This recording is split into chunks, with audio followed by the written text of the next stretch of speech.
Sir এই ঘরটি আপনার জন্য একেবারে পারফেক্ট হবে, আর পাশেই বাচ্চাদের স্কুলও আছে। শুধুমাত্র 5 লাখ টাকা মাসে ভাড়া। 5 লাখ? এটা তো অনেক দামি। আরে মাম্মি, এটা আমাদের জন্য কিছুই না। আমাদের ঘরে বাথরুমে এর চাইতে বেশি দামি।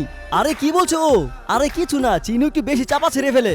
ও তো ওর খেলনার ঘরে কথা বলতেছে। আরে ছাড়ো বাবা, আমি তোমার এই ময়লা ঘরে থাকবো না। যদি টাকা না থাকে তাহলে এখান থেকে চলে যান। এখন কি হবে? আমার এক বন্ধুর বাড়ি খালি আছে, কিছুদিন ওখানে থাকতে পারবো।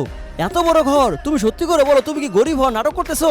আরে আমি তোমার কাছে কি লুকাবো? সত্যি আমার বন্ধু অনেক বড় লোক, আর ওর রুমের জন্য আমাকে 1 টাকাও দিতে হবে না। তোমার তো মাছের দোকান আছে তাই না? আমার খিদে লেগেছে, আমার জন্য মাছ ভেজে নিয়ে আসো। কি? এখন আমি কিভাবে করব? আরে হ্যাঁ, ইন্টারনেট তো আছে। তুমি এতক্ষণ ধরে এটা বানাচ্ছিলে? আরে বেবি, এভাবে দেখো না, খেয়ে দেখো, অনেক মজা লাগবে। আরে মা, একটু বলো খাবারটা কেমন হলো? ভালো হয়েছে তাই না? আরে দেখছো না, মা তো বমি করতেছে। এরপর টিনা সবার জন্য খাবার রান্না করলো।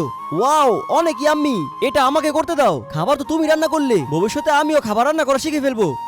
আর আজকে দেখবো তোমরা কাকে বেশি ভালোবাসো। মাকে ভালোবাসলে লাইক দিয়ে যাও, বাবাকে ভালোবাসলে সাবস্ক্রাইব, আর পার্ট 2 দেখতে হলে কমেন্টসে পার্ট 2 লিখো।